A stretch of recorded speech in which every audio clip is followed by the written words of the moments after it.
안녕하세요. 톡톡 증산도 시즌3 진행을 맡은 이미향입니다. 최재학 수호사님과 하민석 포정님 자리에 모셨습니다. 안녕하세요. 안녕하세요. 네, 지난 시간에 증산 상계님께서 이 세상에 오신 목적이 인류 구원의 천지공사를 집행하는 데 있다는 것을 알아보았는데요. 오늘도 천지공사에 관한 시청자 질문인데요. 상계님께서 천지공사를 통해 인류 역사를 설계하셨다고 하던데요. 어떻게 그런 일이 가능한 건지 궁금합니다라는 질문입니다. 하나님이 현 인류의 미래를 설계하셨다는 사실을 받아들이기가 쉽지 않죠. 먼저 포정님께서 천지공사가 무엇인지 다시 한번 설명해 주시겠습니까? 네, 천지공사는 이제 천지의 계절이 여름에서 가을로 들어서는 대개벽기에 이르렀다는 전제에서 시작되는데, 천지의 주제신 이제 상제님께서 원한으로 물든 선천의 묵은 하늘을 이제 뜯어 고치신 겁니다. 그래서 당신님의 이상 세계가 본연의 가을 개벽 섭리 위에 실현될 수 있도록 천지인 3계를 완전히 이제 개조하신 거고요. 그것이 바로 인존 하나님으로서 친히 이 땅에 강세하시어서 가을 우주의 새 세상을 여시고 인류사의 꿈과 대이상을 이제 총체적으로 이루어 주신 것, 그것이 바로 천지공사인데, 천지공사는 상제님이 하늘과 땅, 인간 세계와 이제 신명 세계의 질서를 이제 바로 잡고 신천지 새 역사의 이정표, 시간표를 이제 짜신 일인데요. 천지의 조화주 하느님인 상제님께서는 천상의 조상님과 지상의 자손이 이제 하나 되어 살아가는 후천 조화 성경 세계를 만드시기 위해서 신명과 인간의 뜻을 이제 모아서 새 역사 이정표를 아주 공의롭게 이렇게 짜 놓으셨습니다. 네, 상계님께서는 인류 역사를 설계하는 천지공사를 집행하셨는데요. 어떻게 그 인류의 역사를 설계하는 일이 가능한 건지 시청자 질문에 대해서 답해 주시면 좋겠습니다. 이번에는 수호사님께서 말씀 좀 해주시겠어요? 네, 대부분의 사람들은 이제 새해가 되면 이제 올해는 뭘 하면 좋을까 이렇게 계획을 다 세우며 살아가지 않습니까? 네. 그것처럼 이제 한 나라를 책임지고 있는 대통령도 이제 당선이 되면 이제 5년 동안 어떻게 나라를 이제 발전시킬 건가 하는 5개년 계획도 세우고, 또 매년 1년 단위 이제 경영 방침을 또 세워서 또 국가를 안정적으로 발전시켜서 자기의 책임을 이제 다 하려고 그런 계획을 세우듯이, 대우주 통치자 상제님께서도 바로 이 천지의 시간 질서인 우주 일련이란 틀 속에서 인간 동사를 지으시는데, 그 인간 동사를 잘 짓기 위해서 이제 3개 대권을, 조합권을 바탕으로 이제 관장을 하시게 됩니다. 그런데 이제 우리가 국가 정부에서도 보면 국가를 경영하는 데 있어서 담당하는 부서와 장관이 있고 또 수많은 공무원이 있듯이, 이 신도 세계에서도 상제님의 천명을 받들어서 실제 담당하는 그 조화 정부가 있다는 것입니다. 이곳의 신명들은 상제님이 천명을 받들고 또 3계를 총체적으로 이렇게 개벽하는 전 과정과 후천 5만 년 미래를 기획하고 감독하는 일을 하게 됩니다. 그래서 이때 이 상제님의 조화권, 무궁한 조화권으로 다스려 나가기 때문에 이제 조화 정부라고 불려집니다. 그래서 이게 우리가 천지공사를 이해할 때 제일 중요한 것이 이 우주를 다스리는 상제님의 도를 관통하는 세 가지 이제 기본 요소를 좀 알아야 되는데, 그것이 바로 이와 신과 사거든요. 그러니까 동서양의 종교나 철학이나 과학에서 추구해온 진리의 핵심 주제로서 이 세 요소가 다 이제 있죠. 근데 모든 역사가 그 이신사를 바탕으로 구성이 되는데요. 먼저 이제 현실 세계의 배후에 근원적인 힘과 법칙으로 이제 가장 중요한 게 우주의 섭리, 이법의 세계가 있다는 겁니다. 그래서 우주의 창조 원리고 하늘과 땅과 인간과 만물이 어떻게 이제 살아가느냐 하는, 하늘과 땅이 이렇게 대장이 둥글어가는 이치에 대한 건데, 그 핵심이 바로 이제 우주일련, 이제 생장과 염장이고요. 그래서 대우주 천체권에서 이런 모든 사건이라는 게 이 생장, 염장을 바탕으로 이제 표출이 되고 있죠. 그래서 역사의 목적이나 저 기본 틀을 알려면 먼저 이 우주 입법에 관통을 해야 된다는 거죠. 그러니까 입법, 헌법대로 나라를 경영하는 것처럼 상제님도 우주 입법을 헌법 삼아서 공사를 보고 계신데요. 그 다음에 인류가 이렇게 이룩한 그 첨단 과학 문명이라는 것도 인간 역사라는 것이 이렇게 문명을 거듭해서 발전해 나가는 것도 결국 알고 보면 지금의 스마트 문명도 보면은 자연 속에 깃들어 있는 어떤 이치를 이제 뽑아낸 거죠. 그걸 발견해서 그거를 이제 편리하게 이제 이용하고 있는 건데 그 신비의 문을 여는 끝없는 과정이 역사였다는 거예요. 그러니까 인간은 그런 자연 질서를 깨닫고 생활에 응용한 만큼만 이렇게 편리하게 사는 거예요. 그게 지금 우리가 있는 문명의 이기인데 근데 만물과 만사가 출몰하는 자연의 이법이 인간 세상에서 저절로 실현되는 게 아니라는 겁니다. 그래서 이법과 인간의 삶을 매개해주는 보이지 않는 손길이 바로 이제 신의 세계가 있다는 거고 인간 역사는 자연의 변화 원리를 바탕으로 이법을 다스린 온갖 신명들 앞서 말씀하신 그 수많은 공무원들 신명들이 인간 삶 속에 개입해서 이제 사건으로 전개가 된다. 그래서 상제님께서는 천하의 모든 사물은 하늘의 명이 있으므로 신도에서 신명이 먼저 짓나니 그 기운을 받아 사람이 비로소 행하게 된다라고 이렇게 천지의 비밀을 말씀해 주셨고요. 오죽하면 또 천지개벽이라는 것도 신명이 없이는 안 되나니 신명이 들어야 무슨 일이든 된다. 그러니까 세상 사람들이 뭐 성공하고 싶고 뜻한 바 이루고 싶은데 대전제가 신명이 들어와야 된다는 거죠. 그래서 최종적으로 인간의 손길을 통해서 펼쳐진 인류 역사는 자연의 품속에서 신명과 인간의 일체가 돼서 창출해내는 우주의 종합 예술이다. 그래서 이 우주는 이치가 그대로 역사로 구현되는 그 사이에 전지적으로 참견하는 신명계가 있고 그 신명계 최고봉에 상제님이 계시기 때문에 그 참견의 시나리오를 우리가 알고 있다는 게 이제 증산도의 독보적인 영역입니다. 네. 이신사의 법도를 쉽게 풀어주신 것 같아요.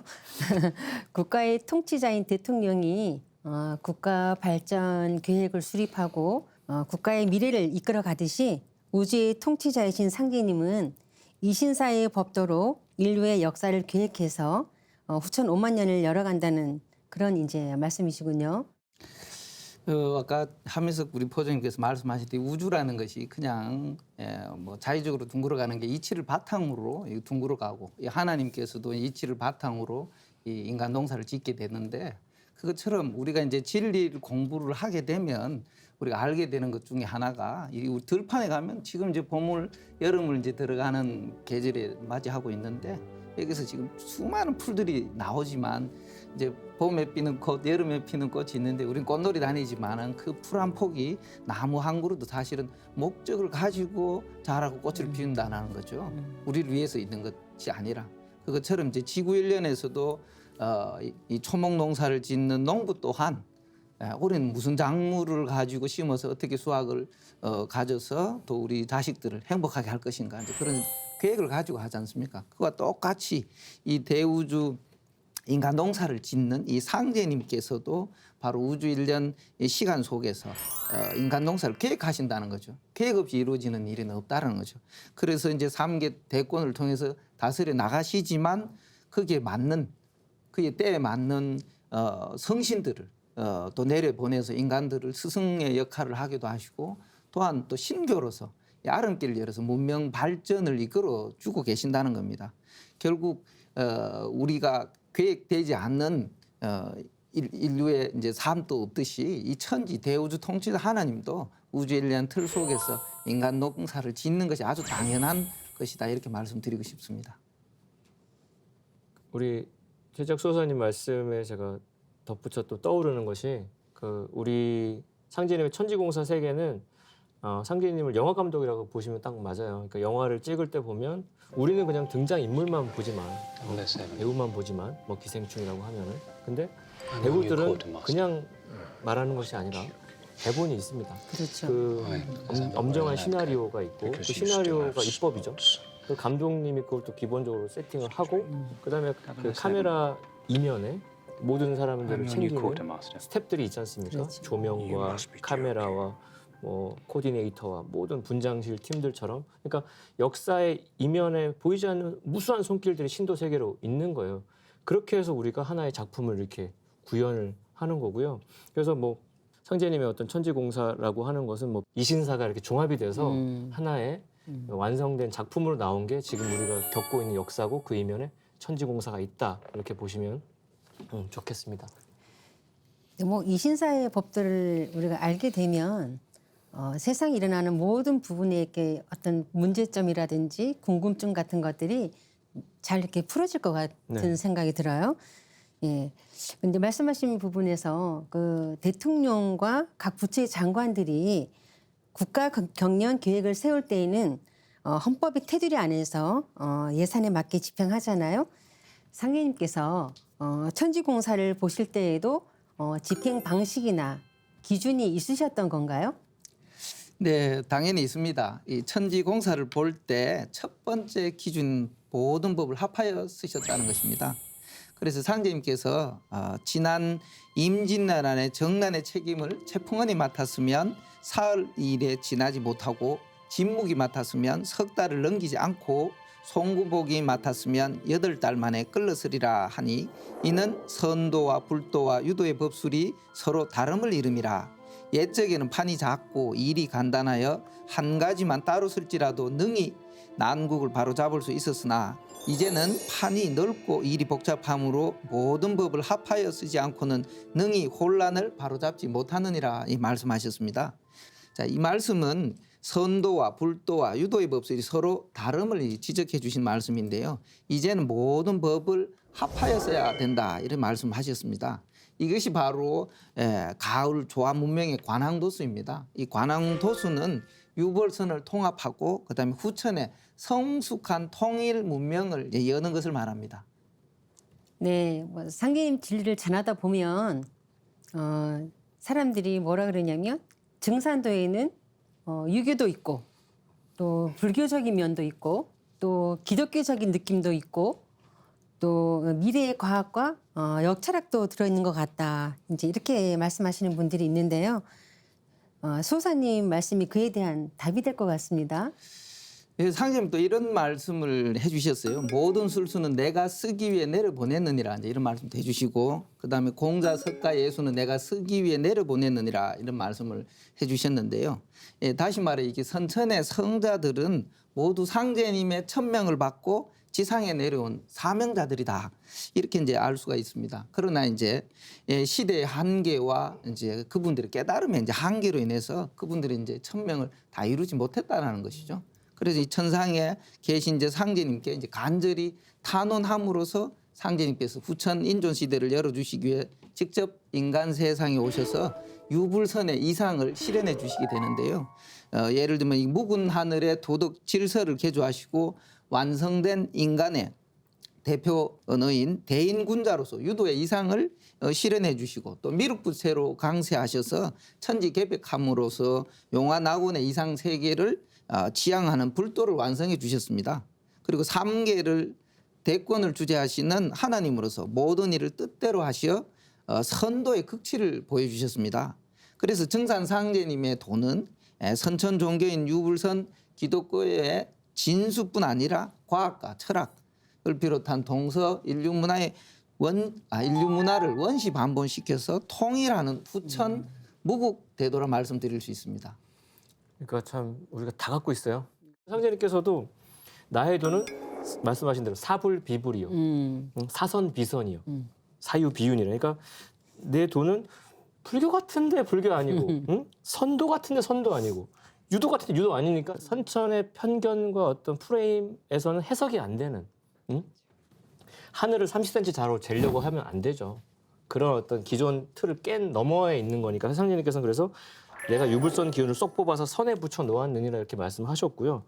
그러니까 제가 또 의학에서의 전공이 응급의학과인데 사람들도 응급의학과 잘 몰라요.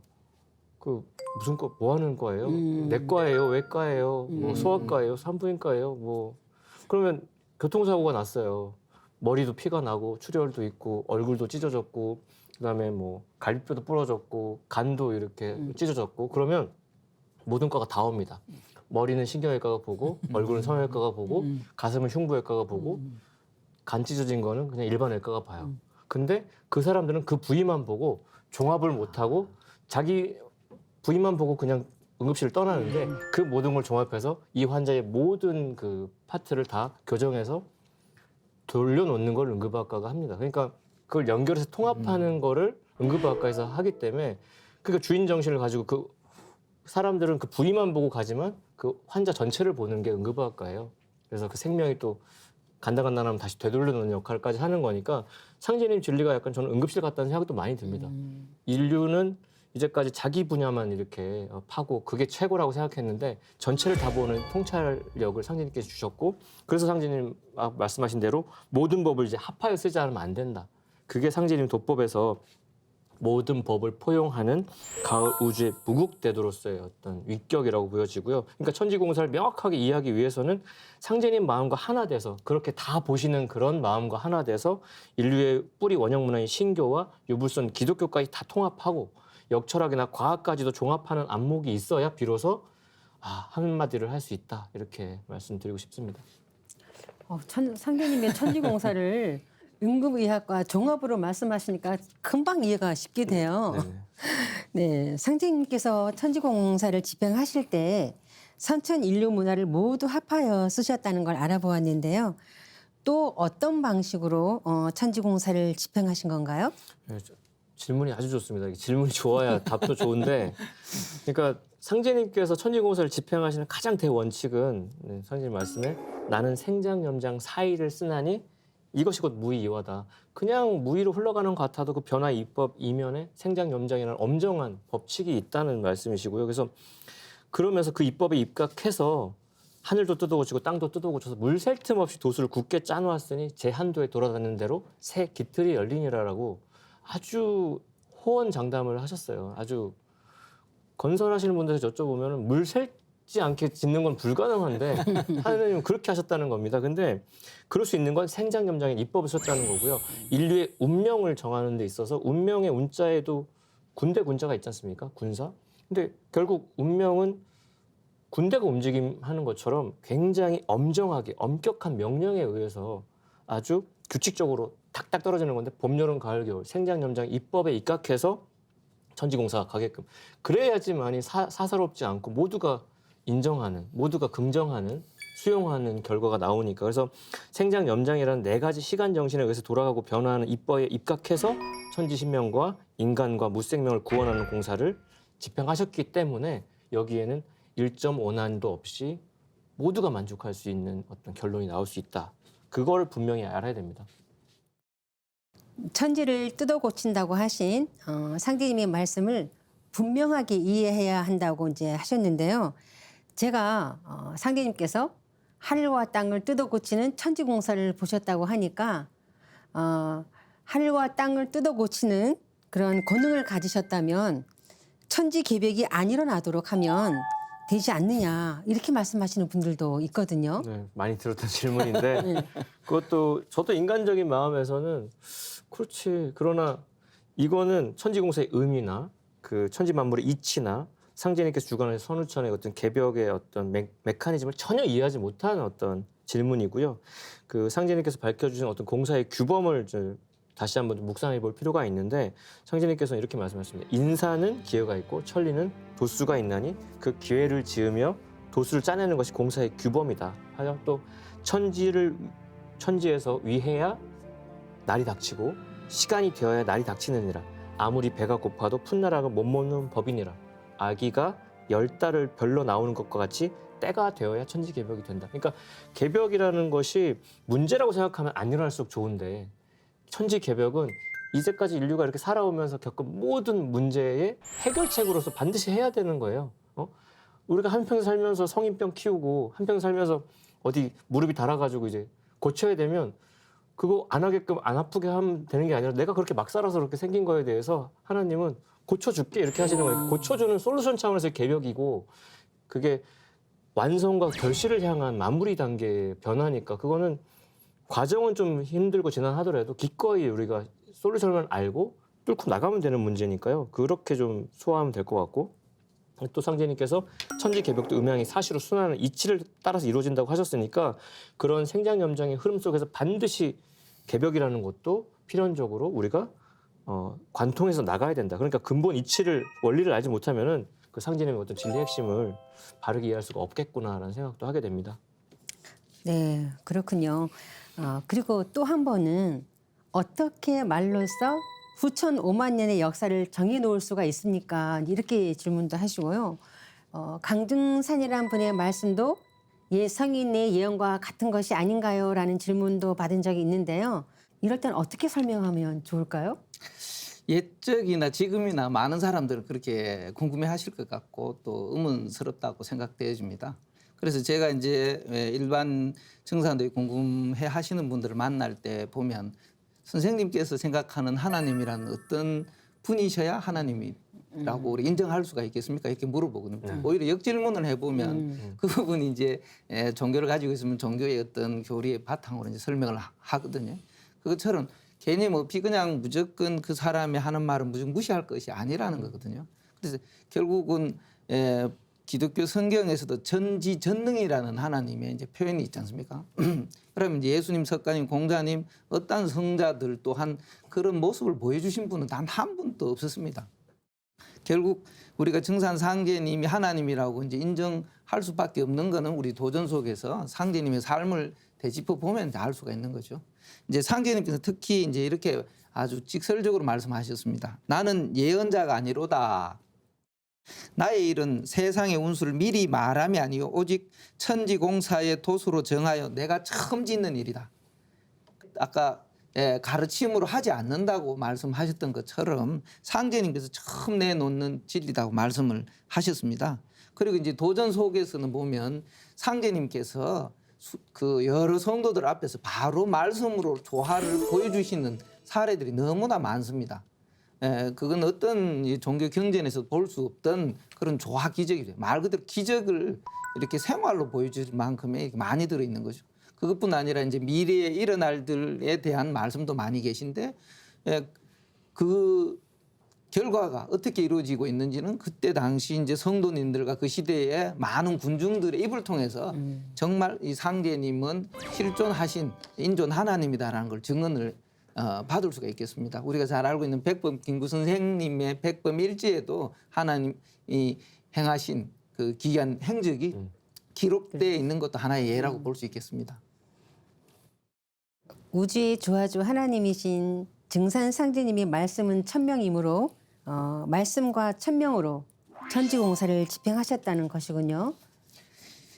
네, 상제님께서는 나의 말은 약이라 말로서 사람의 마음을 위안도 하며 말로서 병든 자를 일으키기도 하며 말로서 죄에 걸린 자를 끌리기도 하나니 이는 나의 말이 곧 약인 까닭이니라. 나의 말은 구천에 사무쳐 잠시도 땅에 떨어지지 아니하니 부절과 같이 합하느니라 하시고 또 이렇게 천지 조화건도 한결같이 혀로 말미암는다 이렇게 말씀해 주셨는데요. 바로 증산 상제님은 천지인 3계를 다스리는 우주 통치자 하나님이십니다. 상제님께서 바로 일심으로 만물과 통정하시고 그다음에 이제 천지 변화에 임하여 만사를 조화로 다스리기 때문에 만유 생명이 모두 이 상제님의 마음자리, 일심자리로 하나로 연결되어 있다는 것입니다. 그래서 이게 상제님의 말씀이 곧 생명의 성약이요 또 천지 법도의 근원이고 또 우주 전 공간에 울려 퍼지는 새 역사의 창조의 성음이다. 이제 이렇게 말씀드릴 수가 있습니다.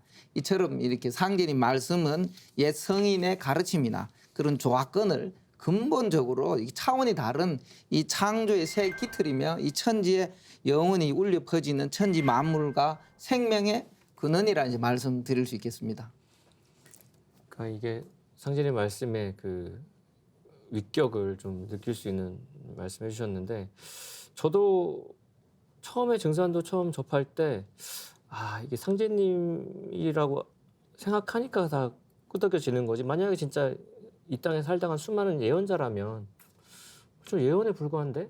근데 앞서 영화 이야기 해드렸지만 예언가들은 그 영화를 미리 본 시사회장에 온 기자들이 영화를 보고 나서 이 영화는 대충 스토리가 이렇게 되는데 끝은 스포일이니까 대충 얼버무린 기사를 이제 나온 거고 상제님은 감독님이 직접 내 영화의 기획 의도는 대충 이렇다. 그러니까 보시라고. 그러니까 극장마다 가서 이렇게 무대 인사하듯이 상제님께서 이렇게 감독과 그냥 시사회에 참석한 기자하고의 관계처럼 전혀 다르다는 말씀을 해드리고 싶고요. 그다음에 아니 그럼 말로 그게 다 된다고? 근데 사실 병원에서 과장으로 제가 일해보면 말로 다 돼요. 제가 어떤 환자를 진찰해가지고 간호사한테 주사 놔주세요. 인턴한테 이거 사진 찍어봐. 이렇게 말로 하면 그게 다 이렇게 착착착 진행이 돼서 최종 판단을 제가 해서 다시 이렇게 환자들한테 설명을 해주는 그런 프로세스가 있기 때문에 결국 어떤 자리에 있는 사람은 말로써 그 모든 거에 어떤 지휘가 되는 거죠. 그러면 오케스트라 지휘자가 악기 하나도 안 다루는데 그 사람이 다 휘두르니까 모든 소리가 나잖아요. 그런 것처럼 상제님께서 일거수일투족으로 그 모든 걸 지휘하셔서 지금 이 우주가 엄정하게 돌아가고 있다는 말씀 꼭 드리고 싶은데, 그렇다면 이 말과 마음의 어떤 오묘한 섭리는 좀 짚어봐야 되니까 한번 다시 말씀을 드리자면요. 천지에 존재하는 모든 생명과 창조 자극의 근원은 우리가 다 알다시피 마음이죠. 근데 상제님께서는 말은 마음의 소리다 이렇게 말씀하셨습니다. 우리 인간들이 내뱉는 소리마저도 마음의 소리인데, 근데 하나님 마음의 소리인 말씀이라면 그 안에 깃든 천지의 뜻과 생각의 어떤 상념의 파동이라는 것이 더 스케일이나 파워가 강력할 거 아닙니까? 그렇죠. 그래서 고요한 호수에 나뭇잎 떨어져서 파문이 일어나는 것도 있는데, 이 마음에 한 생각이 일어나면서 우주 변화의 수레바퀴 굴러가는데, 하나님께서는 말씀이라고 하는 로고스라고 하는 기독교에서 그 하늘의 뜻과 생각을 실은 상념의 파동이 진동수를 막 이렇게 움직이게 만듭니다. 그래서 그게 차츰 빛으로 색으로 물질로 변화가 되는 거예요. 근데 과학자들도 요즘에 이제 양자역학까지 규명해낸 세상에서 태초의 빛이 물질을 창조하는 가장 근원적인 에너지였다고 규명을 하고 있고, 그 빛이 근원적인 에너지로 존재한 다음에 이 빛을 바탕으로 만물이 생겨났다 이렇게 얘기하니까, 상제님의 어떤 상념, 그 일심, 그게 이제 말로 드러나고 그게 빛으로 구현돼서 점점 물질화된 게 지금 우리가 누리고 있는 이 사바 세계인데, 그러니까 천지 만물은 근본적인 파동성을 갖고 있다는 것, 그리고 자연은 태극의 상대적인 원리에 따라서 파동과 입자의 두 성질을 가지고 있다는 것. 근데 아인슈타인도 밝혔지만 빛도 광자라고 하는, 포톤이라고 하는 입자지 않습니까? 그런 소립자와 파동의 양면성을 가지고 돌아가는데, 이 빛의 진동수가 바뀌면 에너지도 질적 변화가 생기면서 물질계도 변화가 되는 거예요. 그러니까 상제님이 상극의 어떤 파장으로 돌아가는 세상에서 상생의 언어와 상생의 입법으로 이 우주를 완전히 새롭게 설계를 하셔서, 그렇게 선포된 이후부터는 모든 언어와 모든 에너지와 모든 빛과 모든 물질계가 광명 쪽으로, 상생 쪽으로 돌아간다 이렇게 보실 수 있겠습니다. 그래서 빛의 파동과 밀도가 높아져서 물질화가 되면 상생의 세상이 나날이 구현이 되고, 어금조장으로 여자들이 이렇게 눌려 있었다가 이제는 정음정양으로 여자분들이 더 오히려 남자들을 쥐고 사는 세상으로 점점 나아가는 것도 이 에너지가 물질화되는 변화인데, 요즘에는 이렇게 얘기합니다. 의료에서도 얘기하는 게, 어떤 생각, 우리가 어떤 생각에 집중하면요, 16초가 지나면 진동으로 바뀌어요. 16초만 지나면, 그 16초가 지나면 우리가 짧은 시간에 감정적으로 생각하고 있는 게 동일한 주파수로 막 움직이기 시작해요. 그러면 그 느낀 대로 진동하고 진동하는 대로 끌어당겨서 모든 게 현실로 된다는 게 성공한 고수들이 지금 말하고 있는 끌어당기는 법칙인데, 그 법칙은 결국 하나님의 말씀의 로고스가 이 우주를 변화시키는 법칙을 우리가 빌어다가 이렇게 살고 있는 거고, 세상에서 성공한 사람들이 그 방법을 쓰고 있는데, 상제님은 원 성공의 그 천지 성공의 주인 자리에서 이 천지 성공의 어떤 천지 공사를 그렇게 보셨다고 말씀드리고 싶습니다. 마음먹은 대로 일이 이루어진다고 하는데요. 상리님 마음의 표현인 말씀으로 집행하신 천지공사가 인류 역사로 펼쳐진다고 볼 수 있을 것 같습니다. 그리고 상제님께서 천지공사를 집행하신 방식으로 신명세계를 바탕으로 하신 걸 빼놓을 수가 없죠. 그래서 제가 앞서 의료도 말씀드렸지만, 제가 말했지만 같이 일하는 동료들이 있기 때문에, 환자는 의사가 진료한 것 같지만 의사를 포함한 그 의료진들이 다 같이 힘을 합쳐서, 하다못해 환자를 이렇게 베드를 옮겨주는 그런 의료진도 있거든요. 네. 그런 분들 있으니까 CC도 찍고 촬영도 하고 와서 우리가 그 사진을 보는 것처럼, 우리가 하고 있는 모든 상제님 공사 이면에는 신도, 하늘사람, 신명의 개입이 반드시 있다는 거. 그러니까 말씀으로 모든 게 가능하다는 거죠. 그걸 말씀을 듣고 행하는 보이지 않는 성령들이 계시기 때문에. 이게 증산도 진리는 하늘사람인 신명과 지상의 인간을 함께 구원하는 신인 상생의 대도 진리인데요. 그러니까 상제님은 크고 작은 일을 막론하고 만사를 신도로 해결해야 된다라고 말씀하신 게 그런 겁니다. 우리가 그냥 무의이화로 그냥 거저된 것 같지만 그 사이에 엄청난 보이지 않는 손길들이 개입이 됐다는 걸 알아야 이 우주의 본질을 아는 건데요. 그러니까 성신이 응함으로써만 세상 만사가 이루어진다는 겁니다. 그러니까 누차 말씀드린 대로 천지 개벽도 신명 없이는 안 된다고 하실 정도였기 때문에 크고 작은 일을 막론하고 신도로서 다스려야 현묘불측한 공을 이룬다 하셨거든요. 그래서 오죽하면 또 그 신도 세계의 엄정한 법도에 대해서 이건 정말 무서운 말씀인데 귀신도 천리에 지극합니다. 우리가 이렇게 뭔가 좀 X값이라고 알고 있는 귀신의 세계, 신명계도 천리에 입각해서 아주 엄정하게 돌아가는 군율에 집행되듯이 그렇게 돌아가는 세상이라는 거. 그러니까 공사를 행하실 때는 반드시 그런 천지의 대신명들과 귀신들과 함께 더불어 판단하셨다는 거죠. 그래서 상제님 공사를 보시면 맨날 이렇게 술과 고기를 장만해서 여러 사람과 함께 잡수시고 뭐 식혜도 만들어서 인간들 먹으라고 하는 것 같지만 우리가 먹으면서 신명들 같이 흠양하시니까 그 공사에 적극 협조한 신명들을 치하하고 격려하면서 이렇게 정말 엄청난 로비를 다 하셔가지고 모든 게 다 이루어지게끔 하신 걸 혜택을 지금 우리가 누리고 있다는 겁니다. 그래서 사람이 우리가 지금 그 보이지 않는 신명계의 그 엄청난 음덕을 모르면 지금 천지공사의 기행 이적의 본질을 알 수가 없지 않을까 하는 생각이 듭니다.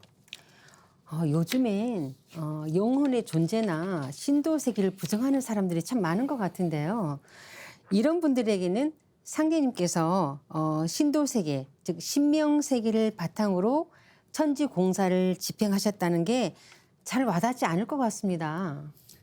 그렇지 않나요? 예, 도전 속에도 우리 김호연 성도님이 상제님께 신명 귀신을 가르쳐 달라고 하니까 상제님 그게 귀신을 어떻게 가르쳐 달라고 하냐. 그거는 체험의 세계라는 거거든요.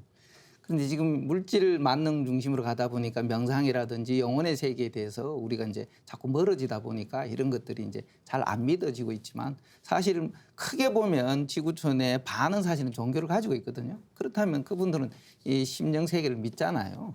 더욱이 인류 문화의 그 뿌리 역사를 가지고 있는 이 한민족이 우리 흔히들 동방예의지국이라고 하는데 사실 시골에 가보면 이제 제사를 안 모시려고 합니다.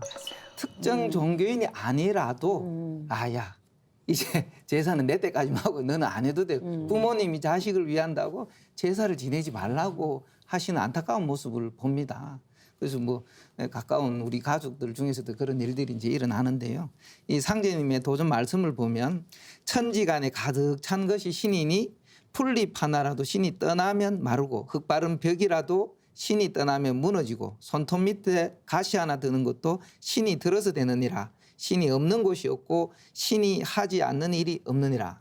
참 이 말씀을 저도 읽어보면 무섭기도 하고 정말 이 신의 세계 이 오묘함을 다 드러낸 말씀이라 생각합니다. 이 말씀 속에는 우리가 보는 이 모든 사물의 이면 속에는 그게 신성함이 존재하고 그리고 우리가 모시고 있는 조상신들과 같은 여러 신의 존재가 실제 하고 있다는 것을 밝혀주고 있는 말씀들이거든요.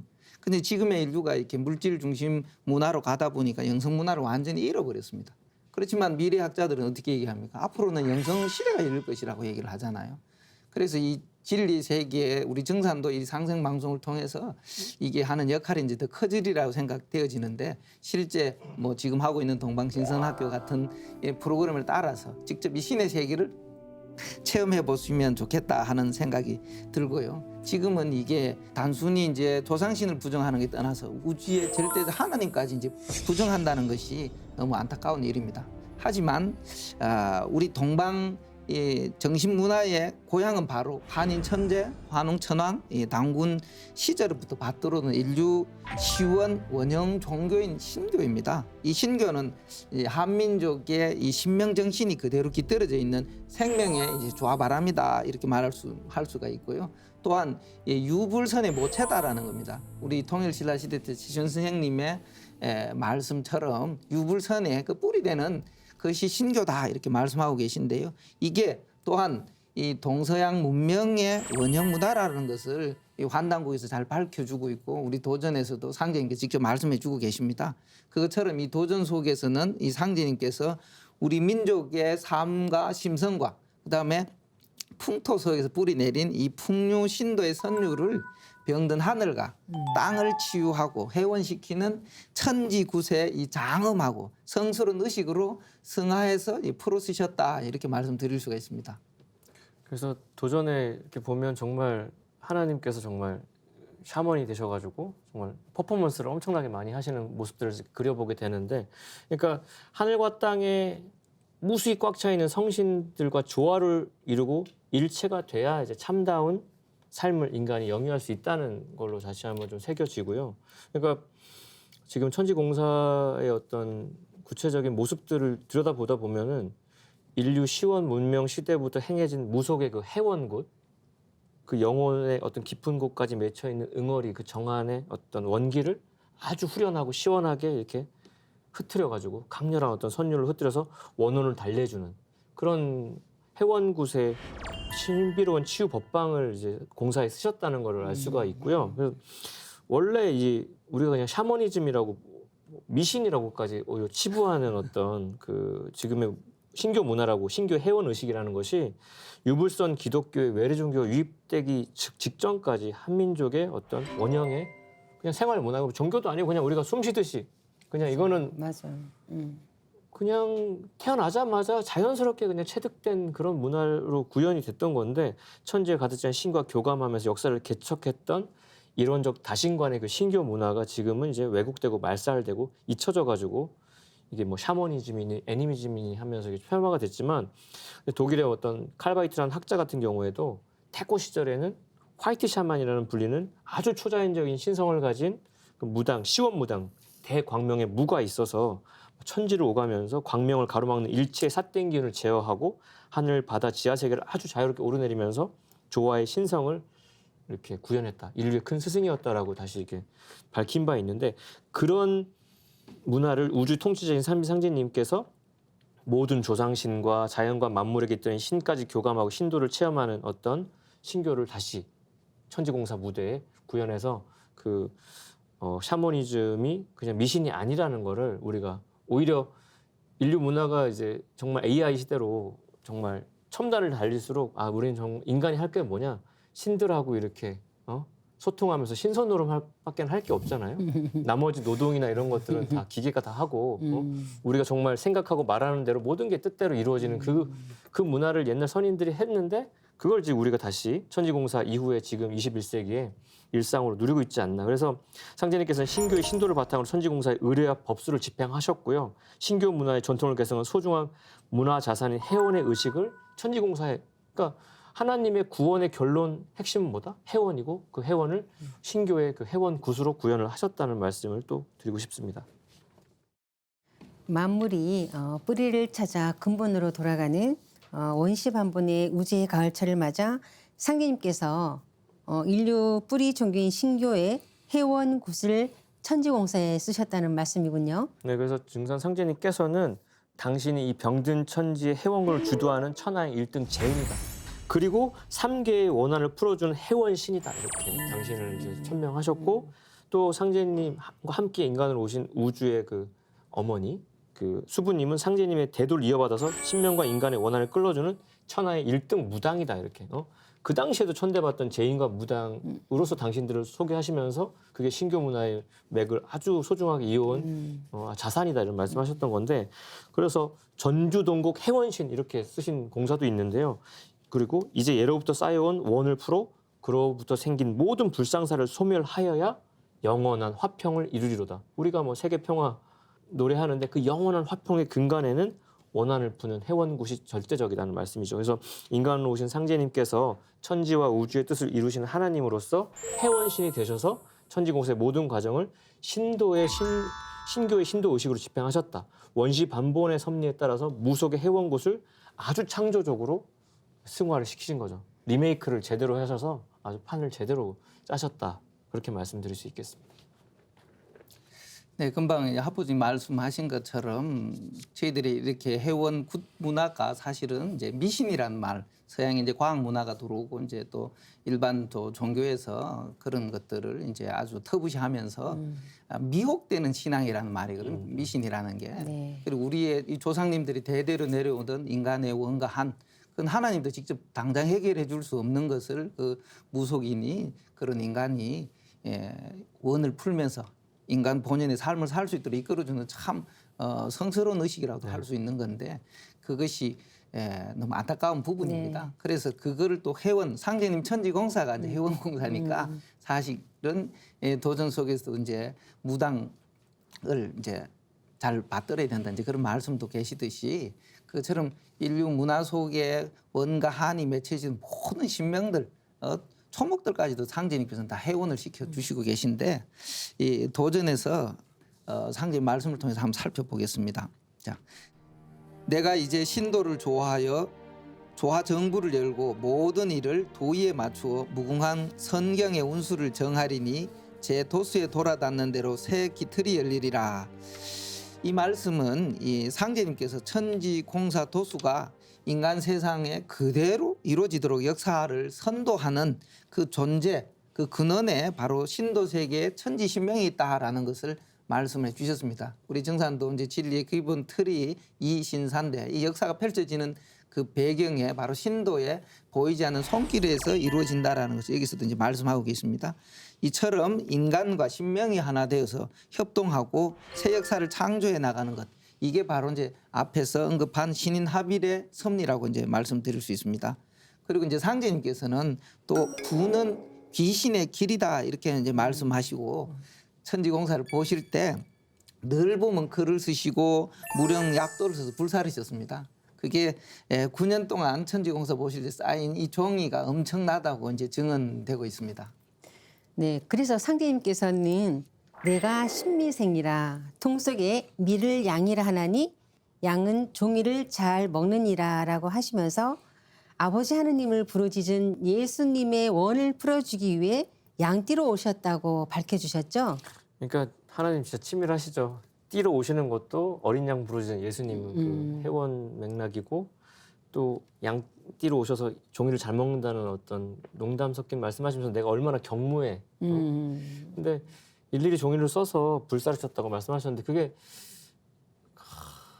정말 옛날에 뭐 성군들이 밤낮 없이 일했던 모습은 뭐 저리 가라 할 정도로 9년 동안 공사를 그렇게 빡시게 보셨는데 요즘 같으면 그게 어떤 파일을 해가지고 카카오톡 창에다가 옮기는 게 불사르는 거지 않습니까? 그렇게 해서 계속 뭔가 메시지를 신도에 오더를 내려서 그게 인간 역사에 구현되게끔 계속 이렇게 밤낮 없이 하신 거예요. 인간 자리에 와 보니까 이것도 문제고 저것도 문제고 아주 문제가 산더미니까 현장을 직접 답사하시고 출장 가셔가지고 그 현장에서 바로바로 그냥 일을 하신 거라고 보시면 돼요. 노트북을 들고 다니면서 일하는 것처럼. 근데 그러니까 천하의 모든 사물은 하늘의 명이 있으므로 신도에서 신명이 먼저 짓는다 이런 말씀 누차 하셨는데 신도가 먼저 잡혀야 그게 인사화 되니까 이신사의 틀대로 되니까 하나님은 어쨌든 인간과 신명의 그 양자가 모두 흡족할 수 있게끔 인신합덕, 신일 합발로 역사가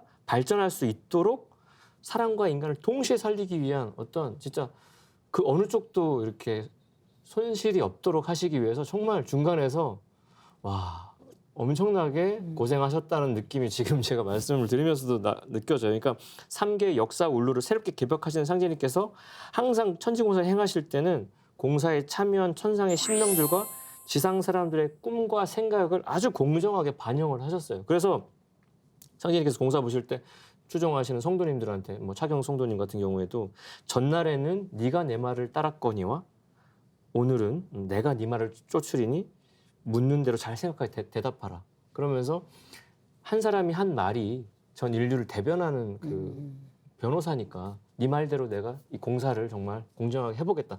그렇게 상제님과 함께한 성도님들이 이렇게 고생을 하셨는데 그러니까 조화정보의 성신들도 그렇고 하늘나라의 이상을 가지고 이렇게 구현해달라 그러고 상제를 모시고 수장도 성도들은 인간이 품고 있는 이상을 대변하면서 인류의 모든 이상이 그 이 땅을 살다간 천상 신명계의 모든 그 원한까지 풀 수 있도록 하나님께서 정말로 고생하셨다 이렇게 말씀드리고 싶습니다.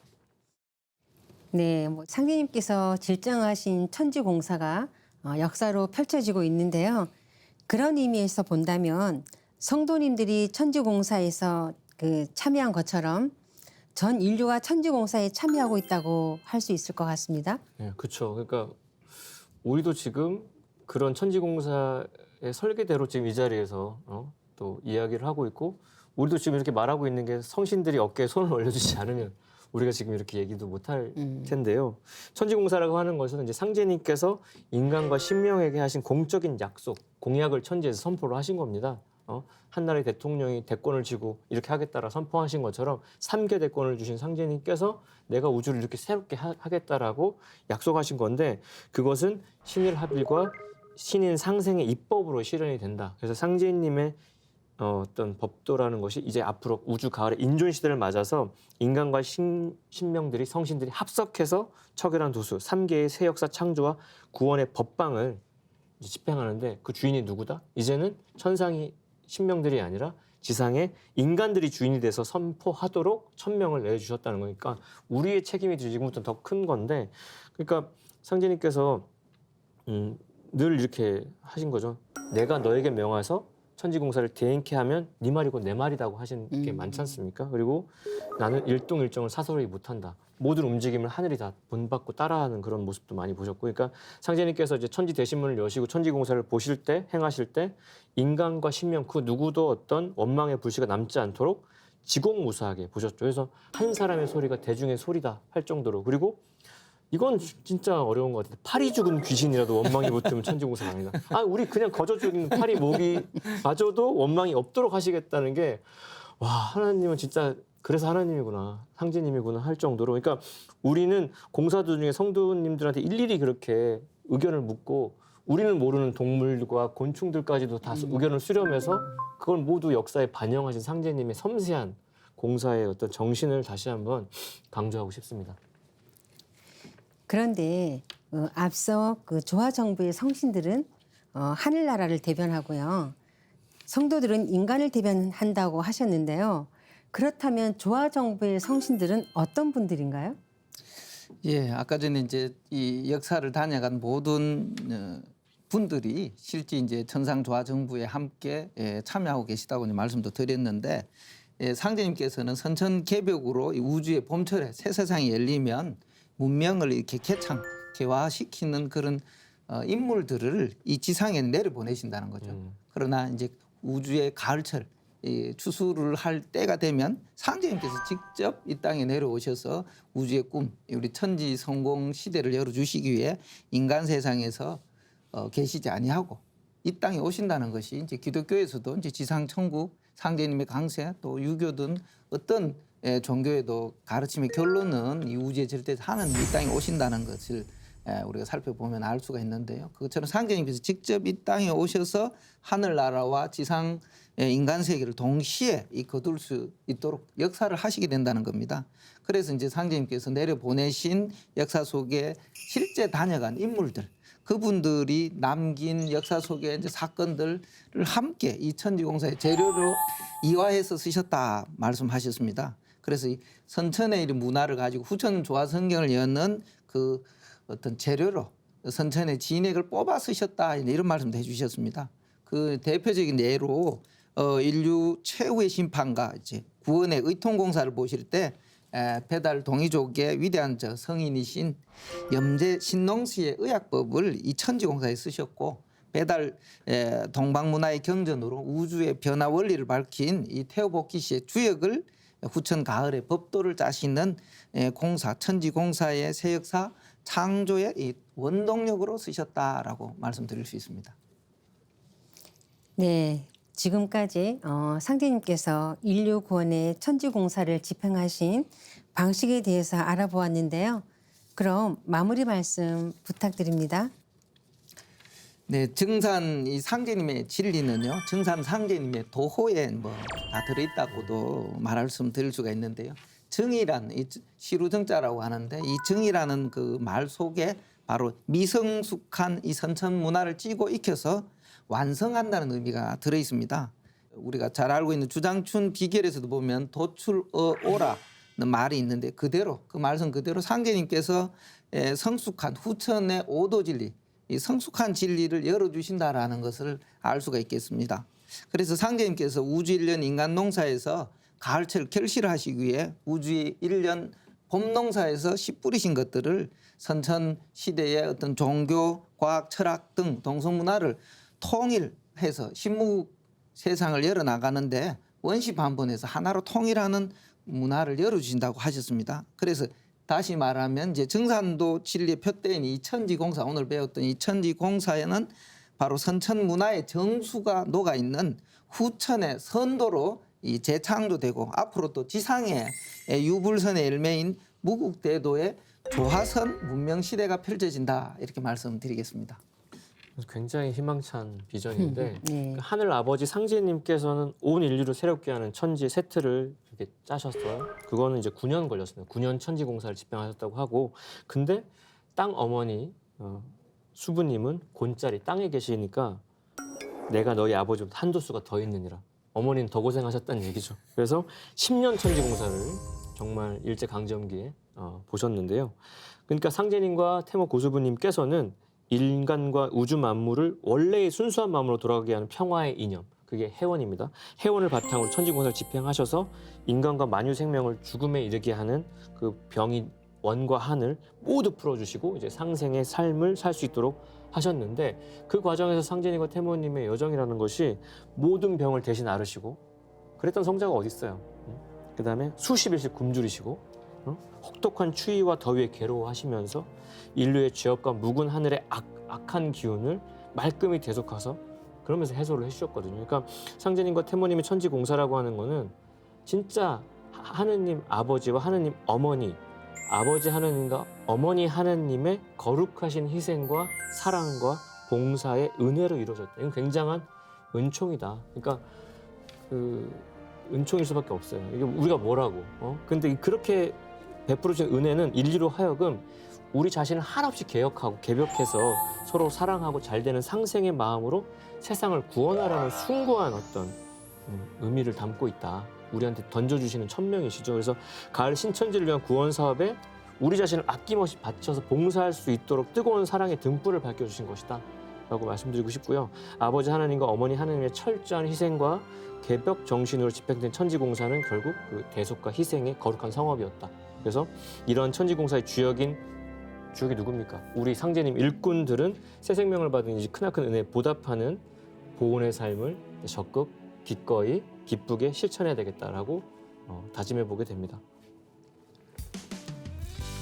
가을 대개벽의 궁극의 목적은 지상에 천지의 이상을 실현하는 건데요. 상제님께서는 지구의 성숙과 통일의 생명으로 가득한 3개 통일의 낙원이 펼쳐질 수 있도록 천지공사라는 새 역사의 이정표를 세우셨습니다. 여러분 모두 상제님 천지공사의 주역이 되시길 바라며 톡톡 증산도 시즌3 다음 시간에 찾아뵙겠습니다. 지금까지 시청해주신 시청자 여러분 감사합니다.